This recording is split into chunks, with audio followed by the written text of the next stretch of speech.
noches. ¿Quién no quiere tener una profunda paz interior?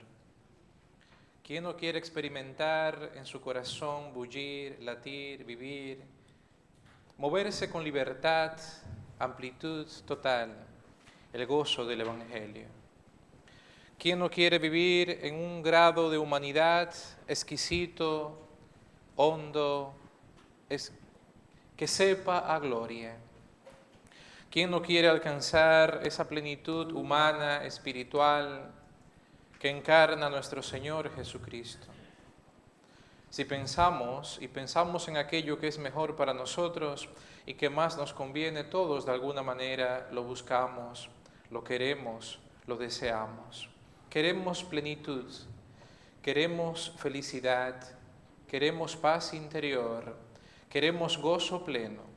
Queremos humanizarnos, queremos ser de la talla, del talante, del nivel de nuestro Señor Jesucristo. Pero en el camino de la vida, en el día a día, en el conjunto de nuestras relaciones, de nuestro vivir, de nuestro estar, encontramos obstáculos, encontramos dificultades, encontramos frenos, encontramos barreras. Parte de esas dificultades y obstáculos que vamos encontrando en el camino de la vida y que nos roban la paz interior, que nos roban libertad interior, que nos roban calidad de vida, de esa vida en abundancia que el Señor vino para que tuviéramos, ya que nos dicen sus palabras, he venido para que tengan vida y vida en abundancia. Parte de esos obstáculos tienen que ver con nuestras heridas interiores, con nuestro mundo herido. Decíamos la semana pasada, en el contexto de la oración, de esa relación viva y transformante con el Señor, que tenemos que asumir nuestra propia verdad, nuestra propia realidad, nuestra propia historia y llevarla al Señor en la oración, dialogarla con el Señor en la oración, entregarla al Señor en la oración, ya que, como muy bien decía el principio patrístico, el principio de los padres de la Iglesia, lo que no se asume, no se redime. ¿Por qué puede nuestro Señor Jesucristo redimir nuestra humanidad, redimir al género humano? Porque se humanizó, porque se hizo humano, porque se encarnó, porque se hizo uno de nosotros, en todo menos en el pecado, dirá la palabra. Algunos autores interpretan ese menos en el pecado como que el Señor era todavía más humano que nosotros. Porque el pecado nos deshumaniza, el pecado nos resta calidad de vida, nos resta plenitud, nos resta paz interior, nos resta libertad, nos resta posibilidades para vivir en la hondura de la plenitud humana y espiritual. Asumir para redimir, nombrar para sanar, entonces será un camino adecuado. Si nos encontramos con que nuestro mundo herido tiene que ver con esos obstáculos en parte para el avance de nuestro proceso de crecimiento humano, que va a la par del avance de nuestro proceso de crecimiento, elevación, ahondamiento espiritual, entonces nos tocará asumir nuestro mundo herido para poder redimir nuestro mundo herido. Dicho de otra manera, para que el Señor nos redima nuestra humanidad. Decíamos la semana pasada en el contexto de la oración que hay que orar para poder asumir, que aquello que no oro en mi vida no termino asumiéndolo, y lo que no asumo el Señor no puede redimírmelo porque no es mío, no lo reconozco, no lo acepto, y el Señor no va a redimir o a tocar lo irreal de nuestra existencia. Entonces nos tocará llevar a esa oración, a esa intimidad con el Señor, a la presencia del Espíritu para que nos ilumine, nos dé la luz y guía y la claridad y el fuego de su presencia para asumir nuestro mundo herido, el mundo lastimado, para nombrarlo, para ubicarlo, para identificarlo. Pero con el mundo de nuestras heridas tenemos un problema, en realidad varios problemas. En primer lugar, son heridas que no se ven a simple vista. Son heridas psicológicas, son heridas morales, son heridas espirituales, son heridas psicoafectivas, son heridas existenciales, Son heridas que tienen que ver con dimensiones muy profundas de nosotros.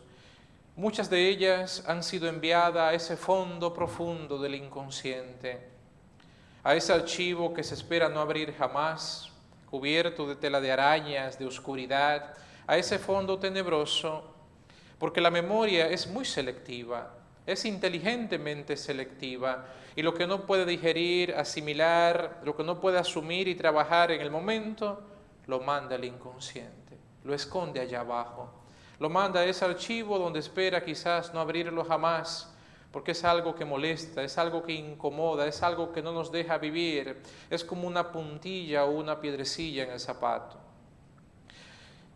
Ese es el primer problema para acercarnos, para nombrar, para asumir nuestro mundo herido, que no se ve a simple vista, que no se percibe con absoluta nitidez como se percibe la sangre de una herida exterior, de una herida corporal, por ejemplo. Otro problema es que muchas de nuestras heridas, ya lo he adelantado, son inconscientes. Ni nosotros mismos podemos nombrarlas, las hemos nombrado, las hemos asumido, hemos identificado que están, que existen en nosotros. Inconscientes, sí. No me doy cuenta que las tengo, pero ahí están. El problema sigue estando. Alguien que no sabe que tiene un cáncer u otra enfermedad fuerte, no por no saberlo deja de tenerlo. Lo que pasará es que a lo mejor morirá ignorante de su propia realidad, en desconocimiento de su propia realidad. Otro problema con el mundo de nuestras heridas es que al menos aparentemente no ameritan una urgencia inmediata. Como es algo no nombrado necesariamente, no identificado necesariamente, no tocado, asumido necesariamente, como es algo en su gran mayoría inconsciente, no sentimos la urgencia, la necesidad de trabajarlas en concreto, de trabajar esa dimensión o ese mundo o ese sustrato disfuncional, herido y lastimado, vacío, fragmentado de la vida en concreto. Por lo tanto, le damos largas al asunto o no nos planteamos trabajarlo con seriedad, porque a fin de cuentas, ¿quién quiere ver su oscuridad? ¿Quién se quiere encontrar con lo peor de su historia, con lo lastimado de su historia, con lo enfermo de su historia, con lo disfuncional, lo fragmentado, lo no evangelizado quizás de su historia, con esos islotes irredentos de la propia existencia, con las enfermedades del espíritu, de nuestra psicología, de nuestra afectividad, de nuestra sexualidad, de nuestras relaciones humanas? Otro problema que tenemos con el mundo herido para poder nombrarlo, tocarlo, asumirlo, son nuestros mecanismos de defensas. Nosotros tenemos, como las naciones, para protegerse, sistemas de defensas. Racionalización, negación, represión, proyección, evasión. Son mecanismos que tenemos en nuestro sistema psicológico, en nuestra estructura humana, mecanismos que juegan una función de defensa, una función de protección ciertamente, y por lo tanto son un don de Dios hasta cierta medida, pero que pueden obstruir el tocar aquello que nos daña, aquello que al verlo nos espanta, aquello que al encontrarlo nos hace salir corriendo. La cuestión está, y esto hay que conectarlo con la charla que hemos impartido sobre la oración, que si vamos a orar la vida real, si vamos a sumergir en Dios nuestra vida real, en esa realidad, en esa historia nuestra, está esa dimensión herida, está el mundo herido. Y a medida que la oración vaya siendo más profunda, más consciente, más recogida, más eficaz, tarde o temprano nos vamos a encontrar con ese sustrato, con ese fondo, con ese archivo, con ese conjunto de archivos presentes en nosotros que tienen algunos problemas. Por lo tanto, es un tema que se inserta plenamente en el tema de la oración, de la relación con Dios. Mecanismos de defensa, he dicho, proyección, por ejemplo. Eso que el padre está diciendo, eso que el fray está diciendo, le cae muy bien a fulano, pero no a mí. Eso que está diciendo, si mi marido lo escuchara, o si mi esposa lo escuchara, o si la vecina se enterara, qué bien le caería, pero qué bien te cae a ti. No pensemos en la vecina, en el esposo, en la esposa en este momento, porque luego tendremos que tomar decisiones muy personales que no podremos tomar por ellos y que ellos no podrán tomar por nosotros. Vamos a vivir esta experiencia, esta reflexión, esta meditación desde el ámbito de la personalidad, de la situación, de la historia, de la conciencia de cada uno, de cada una. También tenemos otro mecanismo, la negación. No reconocer, no ver, no aceptar, no asumir. Y eso que me está pasando a mí no es mío, no, ¿y de quién será? Y eso que estoy sintiendo yo no lo siento, entonces ¿quién lo sentirá? Queremos negar, no queremos reconocer gran parte de nuestra historia, gran parte de nuestra existencia. Pero si yo no quiero reconocerla, asumirla, ¿cómo pretendo que Dios la reconozca y la asuma? Lo que no se asume, lo que yo no asumo, lo que yo no toco, lo que yo no le abro, lo que yo no oro, lo que yo no permito que sea iluminado por el Evangelio, el Señor no podrá violentarme. San Agustín lo decía lapidaria y claramente, el que te creó sin ti, no te salvará sin ti. Esto podemos parafrasearlo de alguna manera y decir, aquel que te creó sin ti, no podrá sanarte sin tu colaboración. Tenemos que colaborar con el Señor en este proceso de humanización, de sanación, de exquisitación de nuestra humanidad y nuestra existencia. Otro mecanismo de defensa, la represión, reprimir, amarrar, obviar, es encarcelar una dimensión o parte de la historia y de la vida. El problema es que cuando uno reprime es como enjaular una fiera rabiosa, furibunda. Fiera enjaulada no significa fiera domesticada. El día que esa jaula desaparezca, pobre de usted. Lo que se reprime explota de alguna manera. Nunca será un camino adecuado para trabajar nuestra historia, para trabajar nuestra personalidad, para trabajar nuestra existencia. La evasión también es otro mecanismo que solemos utilizar con mucha frecuencia. Usted le pregunta a una persona, ¿cómo era la relación con tus padres? Y la persona le dice, qué bonito está el clima en este día. Evadimos, nos vamos por la tangente, buscamos otra temática para desviarnos de la cuestión que a lo mejor es realmente fundamental.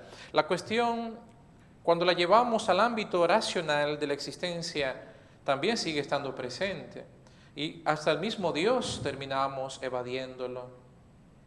Puede ser que el Señor me proponga orar un tema, como hemos afirmado la semana anterior, y yo entienda que eso es una distracción y por lo tanto le evado, cambio de tema. Pero es que el Señor quiere que dialoguemos de eso, que dialogues de esa historia lastimada, de esa historia herida, que dialoguemos de eso que en la vida no va funcionando bien, que necesita una reorientación, una reeducación, una transfiguración de alguna manera. También podemos reprimir en la misma oración, no querer reconocer, negar parte de nuestra existencia, de nuestras dimensiones, de nuestra humanidad, de nuestra historia. Podemos proyectar, Señor, eso que dices no es para mí, es para el esposo o la esposa. Y podemos así hacer inútil la fuerza de la palabra que Dios le está dirigiendo a mi corazón, en cuanto que no la asimilo, no la acepto. Por lo tanto, no la comprendo como palabra de Dios para mí y no la vivo y no la encarno y no dejo que me interpele en la profundidad, en la eficacia, en la calidez de la palabra. Entonces, si nuestro mundo herido es algo que nos resta calidad de vida, es algo a ser trabajado para encontrar la plenitud de la libertad humana, para ser tan humanos como Jesús, tan sanos como Jesús.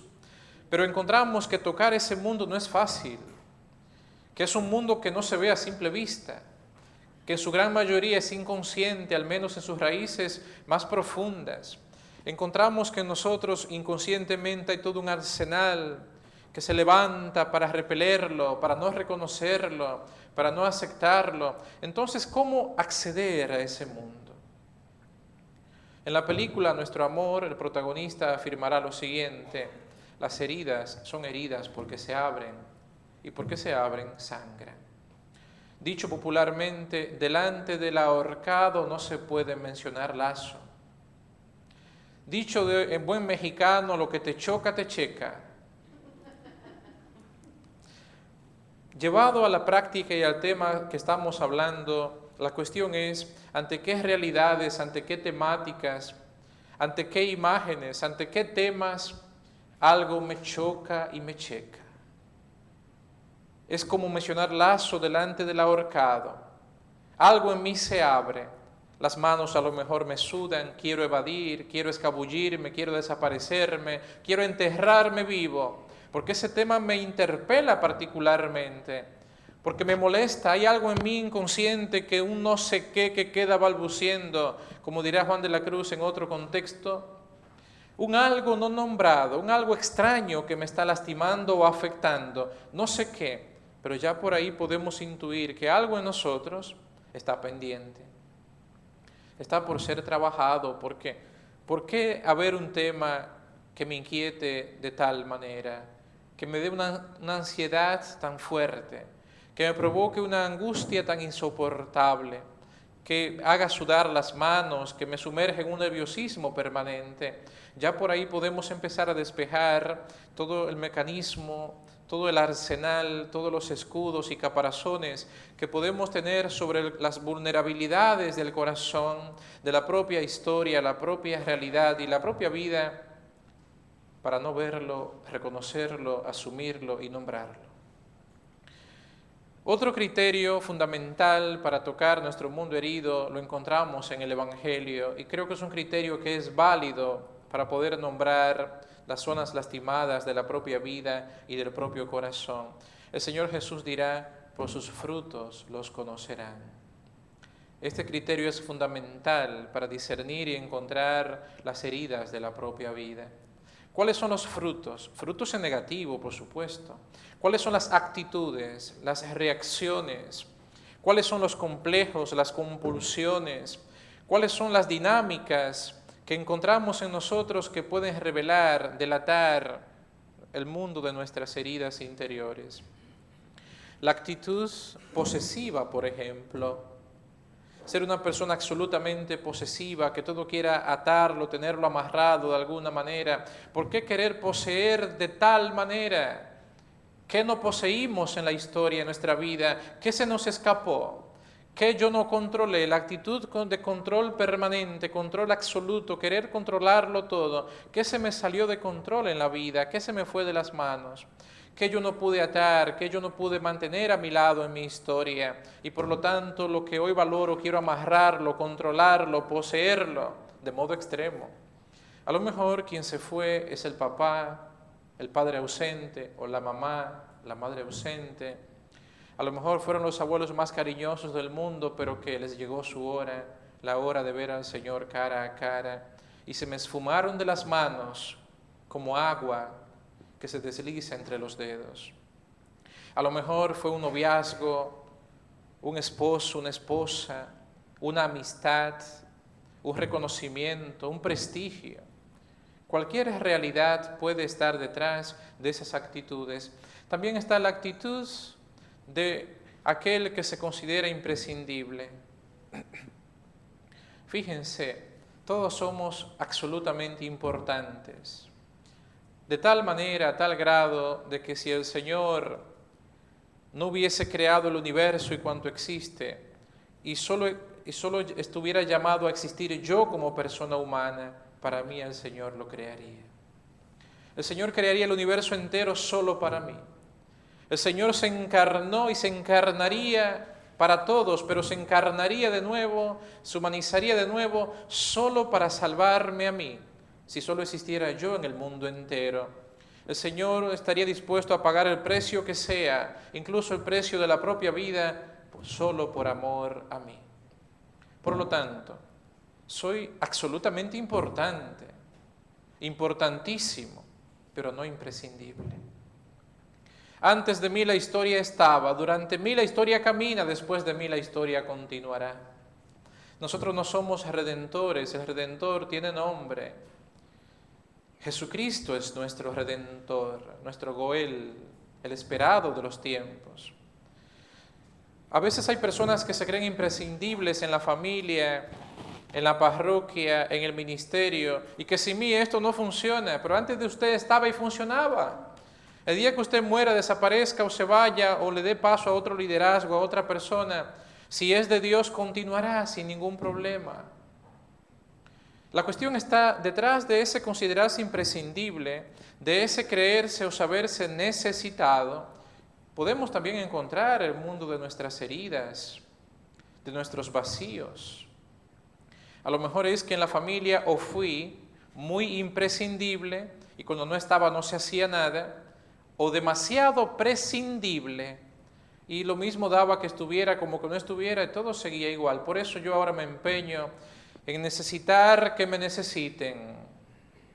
Y he caído en ese sentido en el mundo de la codependencia, convertirme en el Salvador, en el Redentor del otro, olvidarme de mi vida para centrarme totalmente en la vida del esposo, de la esposa, del amigo, del hermano, del tío, y no vivo, pero tampoco dejo que el otro viva, porque quiero aportarle, quiero convertirle en lo que el otro no tiene ganas de convertirse. A veces en este mundo de la codependencia, que también puede revelar carencias, puede revelar el mundo de nuestras heridas, a veces buscamos necesitar que nos necesiten. Es que a mí siempre me necesitan, es que cuando yo no estoy en la familia, es que yo soy muy necesitado. A lo mejor tú necesitas que te necesiten y has creado condiciones para ser necesitado. Es como aquel que tiene una empresa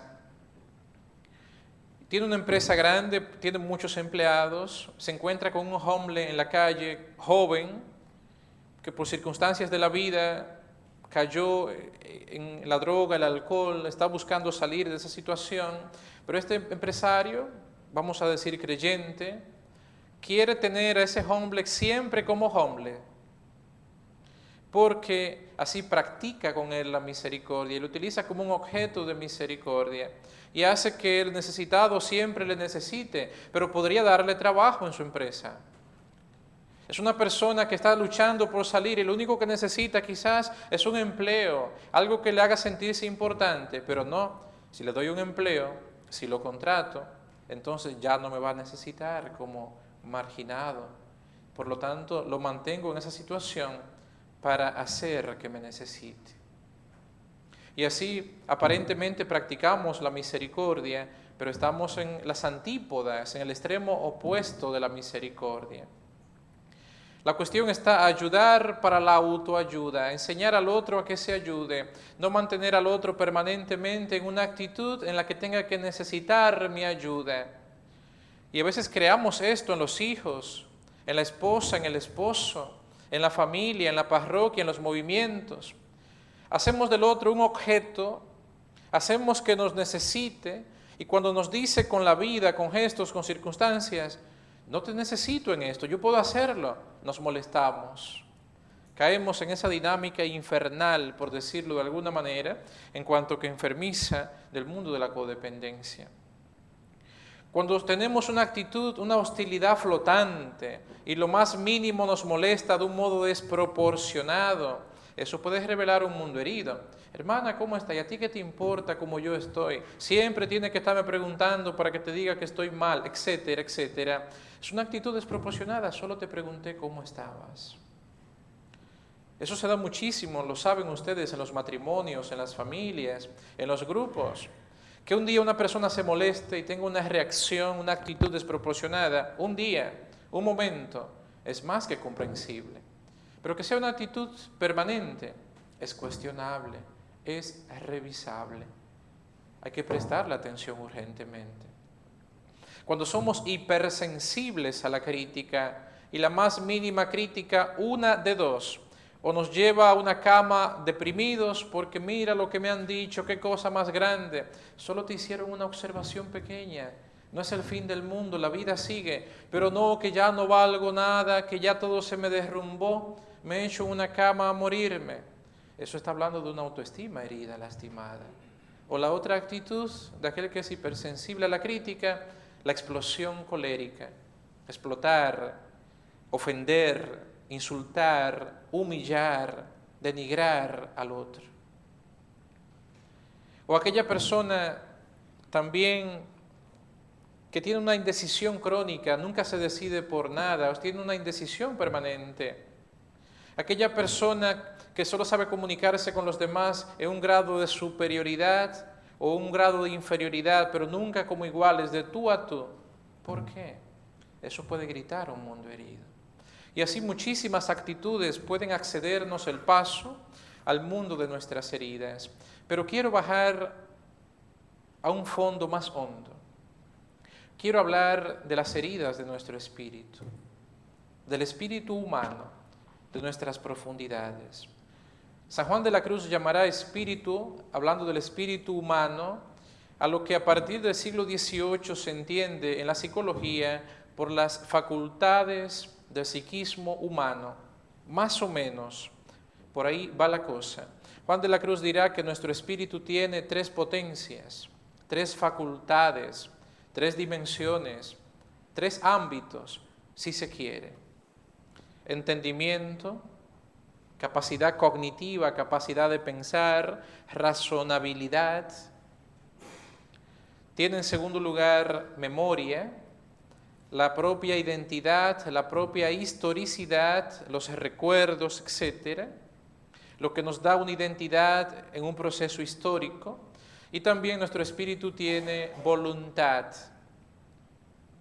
Entendimiento, memoria y voluntad, según la antropología, según la concepción de la persona humana que maneja San Juan de la Cruz, son las potencias del alma, las facultades del psiquismo humano, si queremos utilizar un lenguaje un poco más psicológico. ¿Cuáles son las heridas del entendimiento? Los miedos paralizantes, las fobias, las maneras enfermizas, negativistas, pesimistas, desesperanzadas de ver, de mirar y comprender la realidad. La inmovilidad de pensamiento, voy a volver sobre ello uno a uno, no se preocupen por tomar notas con rapidez. La inmovilidad de pensamiento, ideas rígidas, la rigidez mental, tienen que ver con un entendimiento herido. La cortedad de miras, de visión, de horizonte, la no apertura a la fe, todo ello tiene que ver con el entendimiento herido.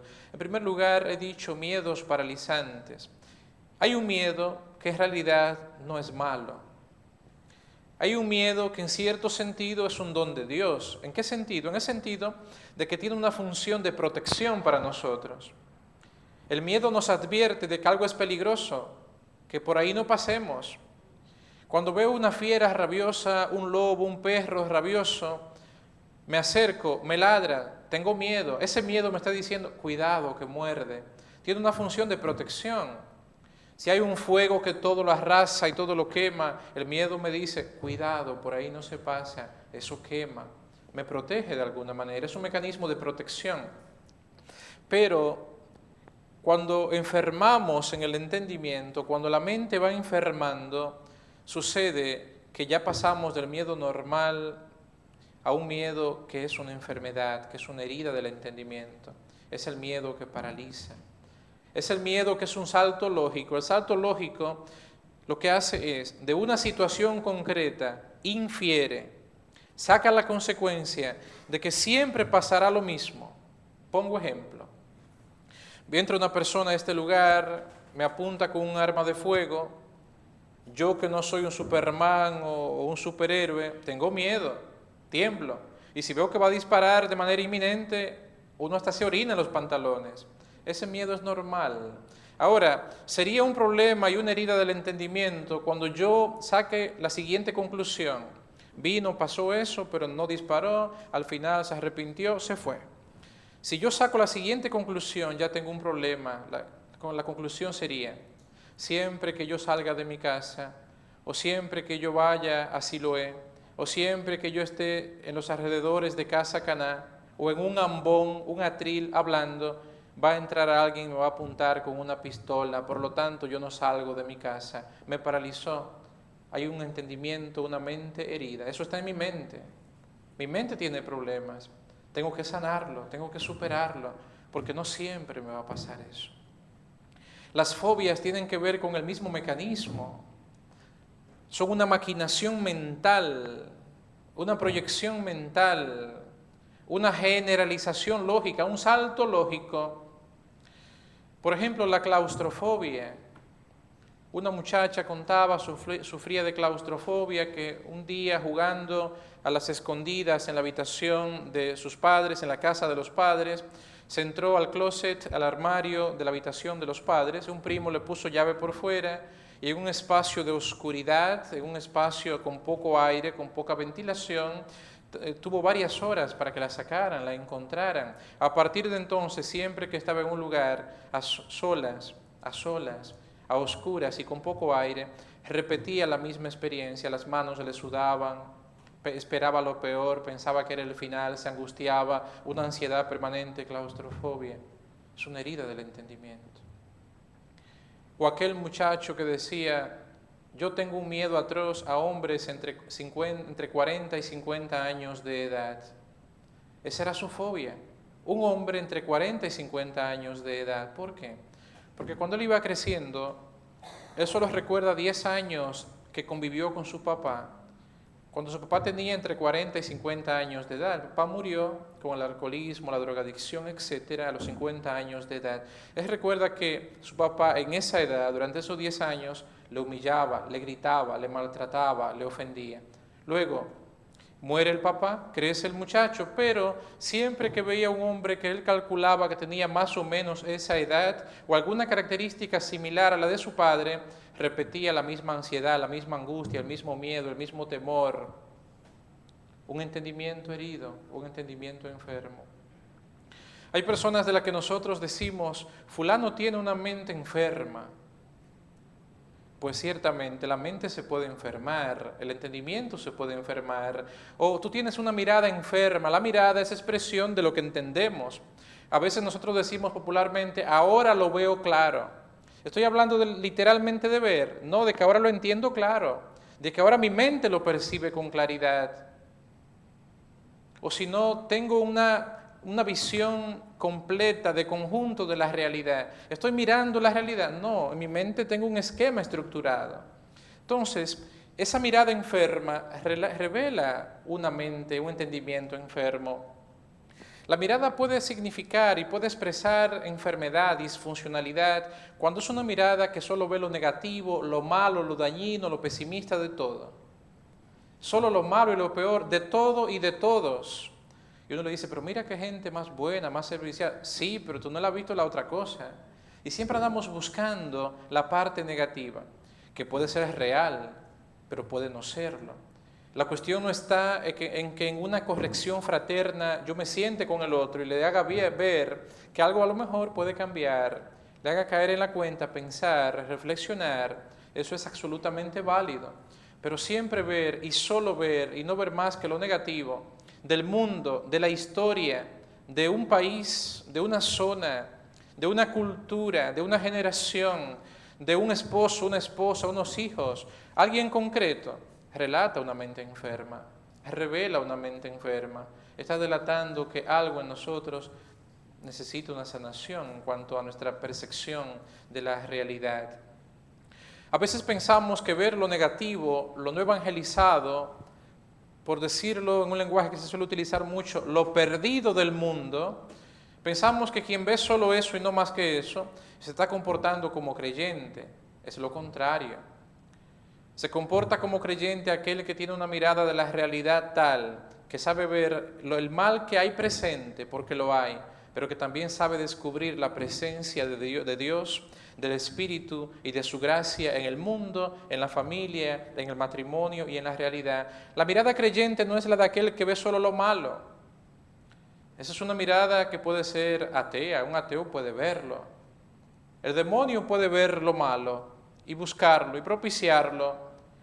La mirada creyente es aquella que sabe descubrir la presencia de Dios en todo y en todos, que sabe nombrar y ver y descubrir a ese Dios siempre presente, a ese Dios nunca ausente, esa gracia que se derrama, esa maravillosa gracia que se derrama sobre la humanidad permanentemente. Lo otro sería una mirada enferma. ¿Cómo se sana el entendimiento? Lo que sana el entendimiento para San Juan de la Cruz es esencialmente la fe. La fe no entendida en su dimensión objetiva, doctrinal, vinculante, dígase, entiéndase el credo, los dogmas, es una dimensión, no en esa dimensión está presupuesta, esa dimensión está como la base, sino la fe entendida como una relación de confianza con Dios. Hay problemas, hay peligros, sí, pero yo confío en el Señor, estoy en las palmas de sus manos.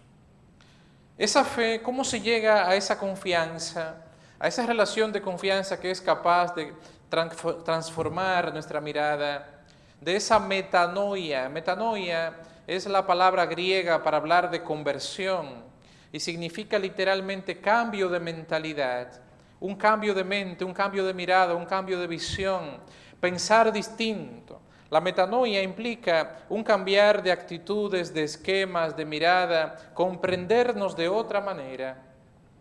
Por lo tanto, la sanación de la mente, del entendimiento, va a implicar una metanoia, un cambio de mentalidad, un cambio de lógica, un cambio de óptica, un cambio de perspectiva, de una óptica y lógica no creyente a una perspectiva creyente, de confianza, a una relación de confianza con Dios. ¿Cómo se trabaja esa confianza? En la oración, en esa relación de la oración. Señor, yo no te veo, Señor, no te siento, no te oigo, no te percibo, pero confío que estás, aquí me quedo plantado. Así se trabaja esa confianza. Eso nos convierte, eso cambia la mentalidad, reamuebla, reacomoda nuestras ideas, nuestros saberes mentales, nuestras estructuras mentales y disipa los miedos. También tenemos que hacer en el día pequeños actos de confianza, pequeñas cosas que nos vayan ayudando para soltarnos más en Dios. ¿Por qué preocuparnos tanto de un problema que en realidad yo no puedo resolver? En la vida pasamos, según estudios y estadísticas y demás, pasamos más de un 85% del tiempo y dedicamos más de un 85% de nuestros pensamientos a cosas que no están en nuestras manos solucionar. Si usted no puede solucionarla o no puede aportar nada, ¿por qué sigue insistiendo, estimulándola, angustiándose? Si usted no puede resolverla, si quien puede hacerlo es Dios u otra persona, suelte eso, suéltelo, confíe, sépase en las manos de Dios, que a cada día le baste su afán. Eso es confianza, es soltarse en el abismo de su amor. Las heridas de la memoria. Primero, entendimiento. Segundo, segunda potencia, segunda facultad de nuestro psiquismo, memoria. ¿Cuáles son los recuerdos adoloridos, heridos, tormentosos, fragmentados de mi vida? ¿Qué página de mi vida, de mi historia, si yo pudiera arrancar, no lo pensara dos veces? Porque duele, porque muerde, porque aúlla, porque me arrancan muchas lágrimas y un insoportable dolor. ¿Cuáles son esos renglones de mi vida, de mi historia familiar, la relación con mis padres, la historia sentimental, afectiva, relacional, matrimonial, de tu pareja, de tu matrimonio, de tu relación, de tu amor? ¿Cuáles son esos renglones, esas páginas, esos espacios que quisieras arrancar, olvidar, amnesia total, como que no hubiesen existido? Esos son los que están heridos. Al menos parte de los que están heridos. No se sana la memoria arrancando o cambiando la historia. La historia, por definición, es aquello que ya ha acontecido. Mi pasado ya ha acontecido. Por lo tanto, no puedo arrancarlo, no puedo devolver el tiempo. Toca sanar el recuerdo. Eso es otra cosa. ¿Cuáles son los resentimientos? El resentimiento significa resentir, volver a sentir, reproducir, reactualizar, revivir esa experiencia dolorosa. Yo tengo un resentimiento, es decir, yo vuelvo una y otra vez a este sentimiento, a este dolor, a esta circunstancia. Puede ser un odio, yo odio a una persona, un odio a una circunstancia. Puede ser que lo encontremos en nosotros. Está el rencor. La palabra rencor viene de una palabra latina que significa rancio. El rencoroso es un rancio. Rancio significa amargado. Amargado. ¿Cómo sé yo que tengo recuerdos amargos si tú eres una amargada o un amargado? No se estoy juzgando, no estamos juzgando, solo estamos nombrando, diagnosticando. No estamos culpabilizando a nadie, porque hay que preguntarse, ¿qué me amargó? ¿Quién me amargó? ¿Qué circunstancia me volvió un amargo, una amarga? ¿Qué zona se me pudrió allá atrás y huele mal? Y ese oler mal me sabe a rancio, me sabe a amargo. Y no lo digiero y no lo soporto. A veces nos empeñamos en resentir, en odiar, en rencorizar. Si no existe la palabra, me la acabo de inventar. Rencorizar, insistir, estimular una y otra vez el rencor, lo amargo, el amargor, la hiel de la vida. Y no nos damos cuenta que con eso nos estamos destruyendo por dentro. Shakespeare, el famoso escritor inglés, decía: quien guarda rencor o resentimiento es tan absurdo como aquel que se toma un frasco de veneno esperando que muera el enemigo. ¿Es usted que se está envenenando la vida, se está amargando la vida, se está rencorizando la vida con ese resentir, con ese estimular ese recuerdo una y otra vez, una y otra vez? ¿Cuáles son esas palabras de mi historia que me marcaron negativamente, que tanto daño me han hecho y me han provocado? ¿Quién me dijo esa palabra? Fíjense, a veces no caemos en la cuenta y no valoramos lo suficiente el poder, tanto sanador como hiriente de la palabra humana. En la Eucaristía, cuando el sacerdote nos presenta al Señor recién consagrado y nos dice: este es el Cordero de Dios que quita el pecado del mundo. Dichosísimos nosotros que hemos sido invitados a este banquete. ¿Qué uno responde? Señor, no soy digno de que entres a mi casa, pero basta una palabra tuya para sanarme. Una palabra del Señor basta para sanarnos, pero una palabra humana basta para herirnos y marcarnos y determinarnos toda la vida. ¿Cuál es esa palabra de tu historia que te ha marcado en negativo, que te ha herido, te ha fragmentado, te ha prácticamente detenido la existencia toda tu vida? Esa palabra te la dijo una persona que para ti era importante y significativa, por eso te lastimó tanto, porque te la dijo quien tú nunca esperabas que te la dijera, o quien tú tenías por tu ídolo, por tu Dios prácticamente, y por lo tanto la fuerza de su palabra te sostenía o te derrumbaba, y esa te derrumbó. Hay que cuidar tanto las palabras que nos dirigimos. A veces es mejor darnos un tiempo, parar una discusión a tiempo antes de llegar al nivel de las palabras que hieren, porque esas son irreversibles.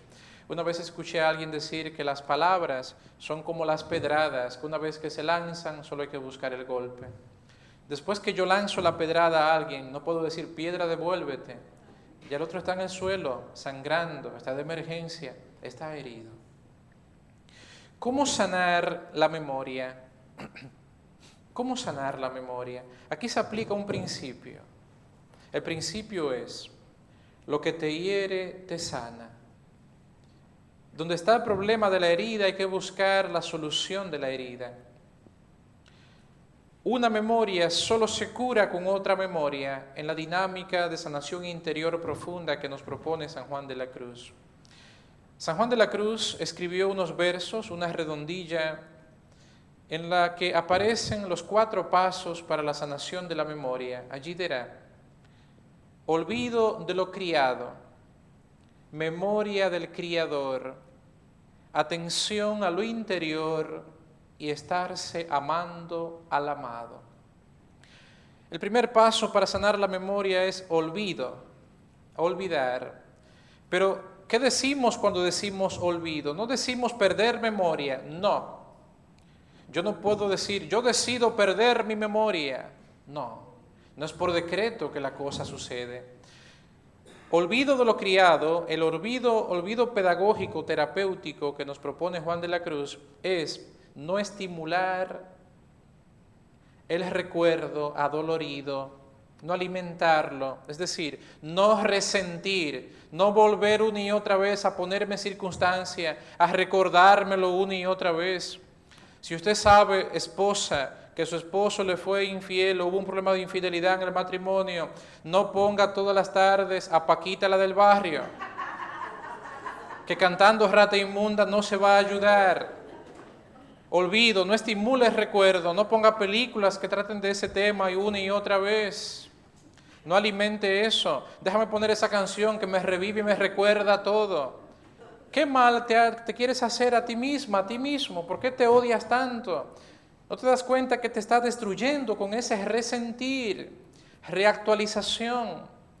Quiérete un poco más. No es que él la está pasando bien o ella la está pasando bien y por eso yo tengo que pasarlo mal. No, no resentir, no estimular el recuerdo. En eso consiste más o menos el olvido, el olvidar. Olvido de lo criado. Segundo paso, memoria del Criador, hacer memoria de Dios. Es la memoria Dei de la que hablaban los padres de la iglesia. Es ese haz memoria de Jesucristo que dirá San Pablo a Timoteo en la segunda carta. Estimular el recuerdo del Señor, estimular la conciencia de la presencia del Señor. Para eso tenemos que ayudarnos con todos los medios que tenemos a nuestra disposición, que son ingentes, son muchísimos. Hay que buscar modos, maneras prácticos, cada uno sabrá en su historia, en su contexto, en su vida, cuáles son esos modos y maneras prácticos de recordarse que el Señor está presente amándole.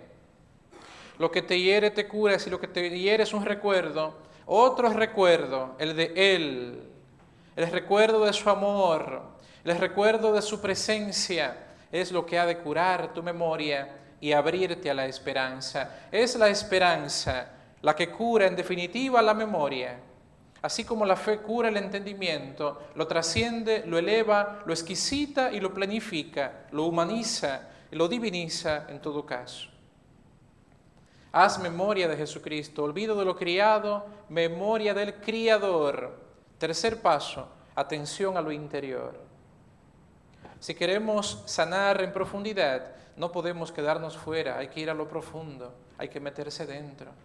Hay que meterse en ese berenjenal, en esa complejidad, en ese laberinto que es nuestra interioridad. Es como un sexto continente a ser explorado, colonizado, descubierto, sanado de alguna manera. El mundo de la interioridad. Tenemos todo un mundo dentro. Vivir ignorándolo es un gran problema.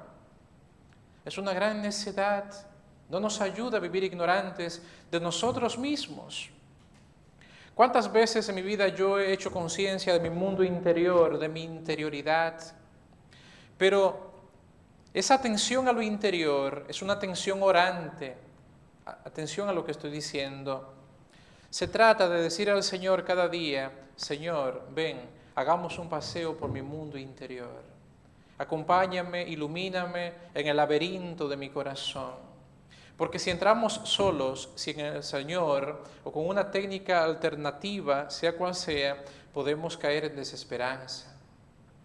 Ver tantas cosas oscuras por trabajar, que no huelen bien, no se ven bien, porque no están bien, eso puede deprimir a cualquiera. Por eso necesitamos que esa atención a lo interior sea una atención orante, sea en oración. ¿Qué oración? La que hablé la semana pasada. Alguien dirá, ¿de qué habla usted, padre, la semana pasada? Que no haya estado presente o no lo haya escuchado. Creo que se conserva la grabación de la semana pasada en YouTube. Ahí la pueden encontrar.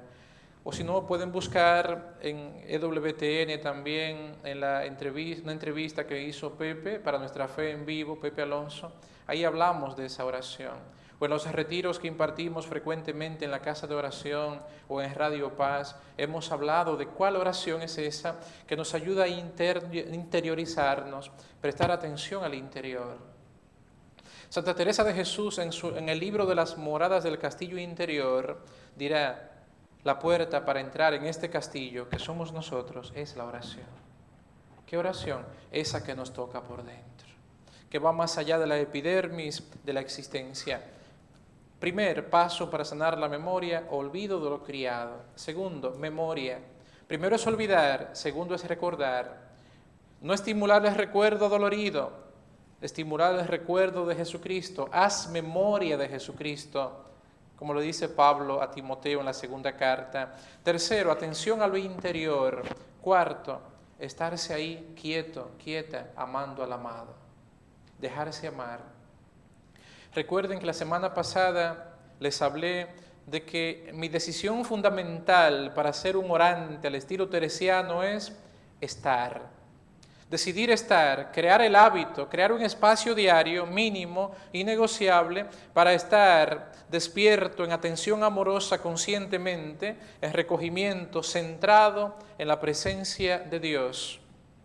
Estarse amando al amado, crear el hábito, de eso se trata, y todo ello será envuelto por la esperanza. Cuando uno cae en la desesperanza, el problema no está en el miedo al futuro. En esencia, la raíz del problema está en el miedo a mi memoria, en las heridas de mi memoria. Uno no se puede abrir al futuro, un futuro luminoso, cuando tiene tantos pendientes, tantos fantasmas en su pasado.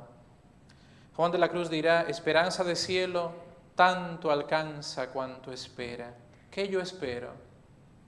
Si yo espero, hay esperanza. Si yo desespero, hay memoria herida. A medida que va sanando la memoria, se va ampliando el horizonte de la esperanza, se va ensanchando la esperanza. La esperanza crece, se ahonda, se interioriza, se purifica en la medida en que sana la memoria. En tercer lugar están las heridas de la otra potencia, la otra facultad, la voluntad. Los vacíos de amor, la falta de amor, los vacíos afectivos profundos. Es que a mí nunca me amaron, es que yo nunca recibí amor, es que yo no sé lo que es amar.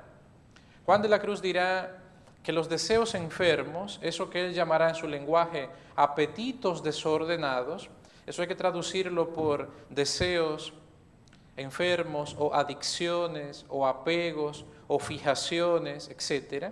Los deseos enfermos relatan, revelan, están expresando una voluntad enferma. ¿Y cómo sé yo que un deseo está enfermo? Dirá Juan de la Cruz, aplicará Juan de la Cruz el criterio evangélico que he dicho hace un momento: por sus frutos los conocerán. ¿Cómo sé yo que un deseo es enfermo? Cuando ese deseo o esos deseos provocan en mí los siguientes daños: me cansan, me atormentan, me oscurecen, me ensucian y me enflaquecen. ¿De qué cansancio estoy hablando? Un deseo enfermo no me da paz interior, me va a sumergir en un agotamiento de vida, me va a agotar de tal manera mi existencia que no tendré motivación ni ánimo de deseo de nada. Eso se puede expresar en una profunda depresión, etc. Es un agotamiento, es un cansancio que no se resuelve con un masaje, que no se resuelve con nadar un poco en una piscina, que no se resuelve con un viaje de vacaciones. Es un agotamiento existencial profundo, tan profundo cuán profundo sea el deseo enfermo. ¿Cómo se resuelve entonces algo tan profundo? Lo veremos en un momentito. En segundo lugar, otro daño que provoca, otro efecto que provoca un deseo enfermo es que atormenta a la persona.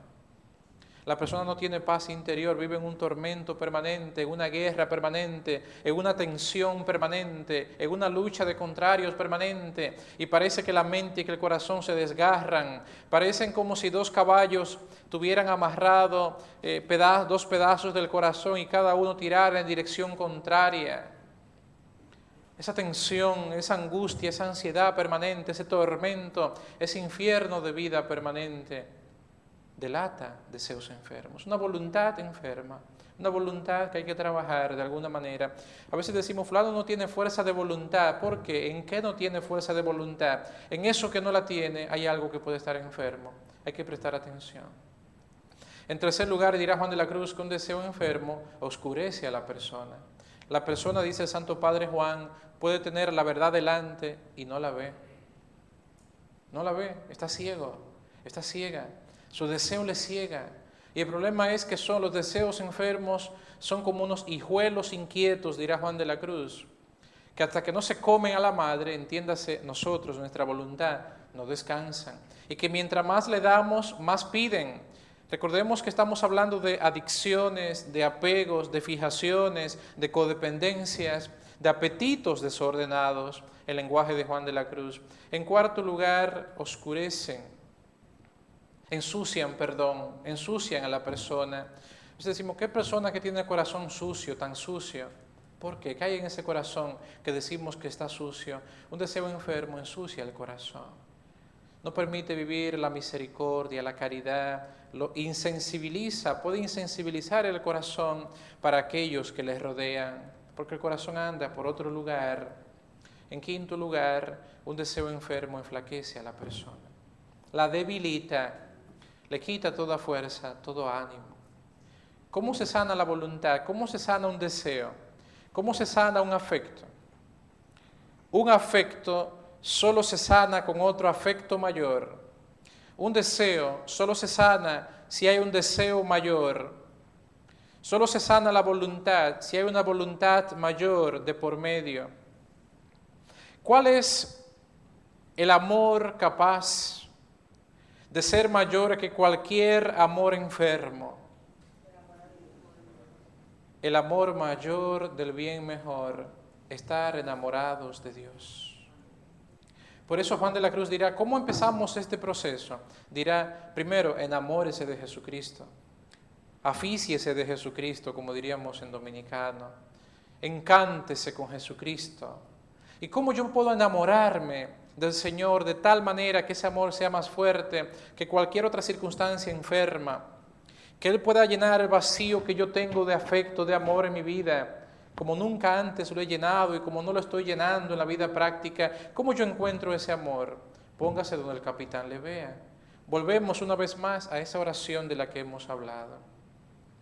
Nos puede ayudar enormemente una lección divina, una lectura orante de la palabra para saborear a Jesucristo por dentro a través de los evangelios, para entrar en la hondura espiritual del evangelio, la lección divina, la lectura orante de la palabra, para saborear al Señor, para gustarlo internamente, para enamorarme, aficiarme de Jesucristo.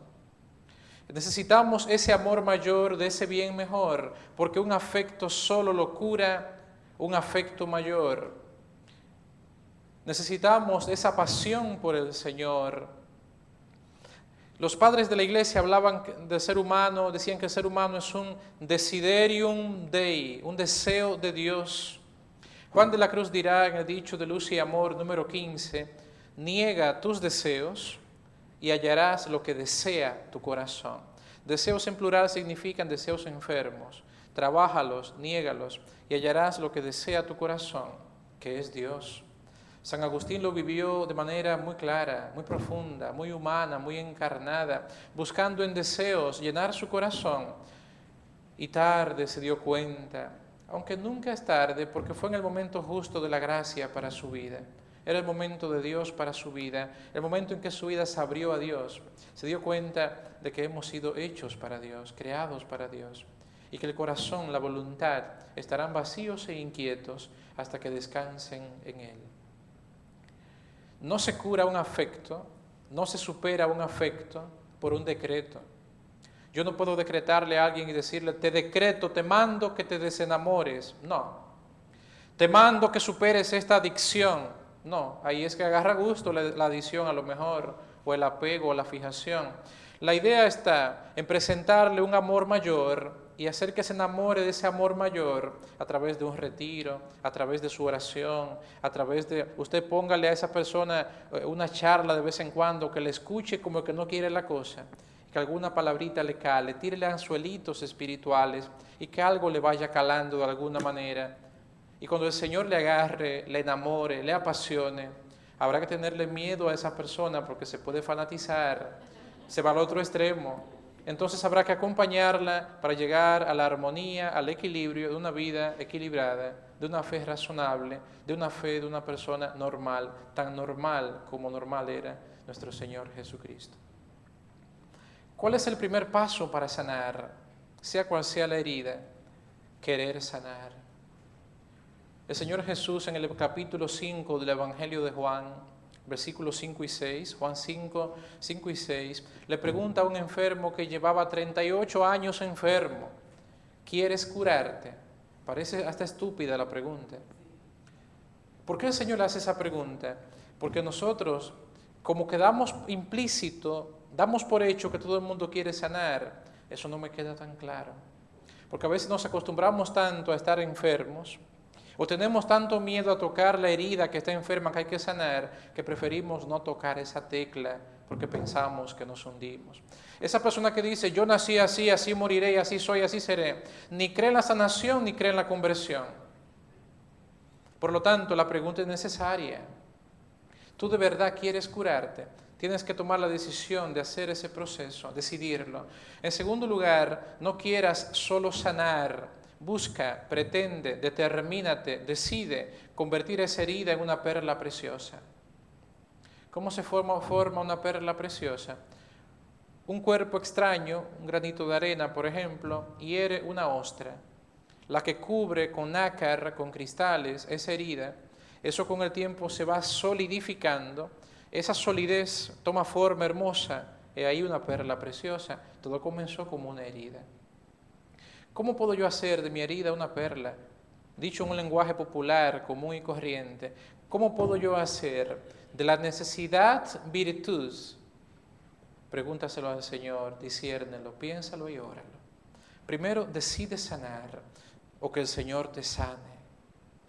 En segundo lugar, decide hacer de esa herida una perla, sacar todo lo bueno que puedas de ella, los aprendizajes, las lecciones, que eso te lleve a ser más misericordiosa, más misericordioso, vivir más y mejor el Evangelio. Tercero, y con esto cierro, enamórate, y nunca lo diré lo suficiente, enamórate de Jesucristo. Necesitamos ese amor mayor, de ese bien mejor, si no, no vamos a encontrar la motivación fundamental, porque en realidad lo que sana cualquier herida, especialmente las heridas de la voluntad, es el amor. El amor lo cura todo, el amor lo trasciende todo, el amor lo reeduca todo. Quien experimenta el amor de Dios, experimenta la verdad profunda de que el amor sana. Quien ama, experimenta cómo ese amor sana su corazón, sana su vida, sana toda su existencia, porque mis queridos, Mateo estaba absolutamente claro cuando en el capítulo 25 dirá, al final, en el juicio final, las expresiones concretas del amor serán la materia para el examen de la vida, las obras de misericordia, las obras del amor. Y Juan de la Cruz dirá, y con esto termino, a la tarde te examinarán en el amor. Por lo tanto, aprende a amar como Dios quiere ser amado y deja tu condición. Muchísimas gracias.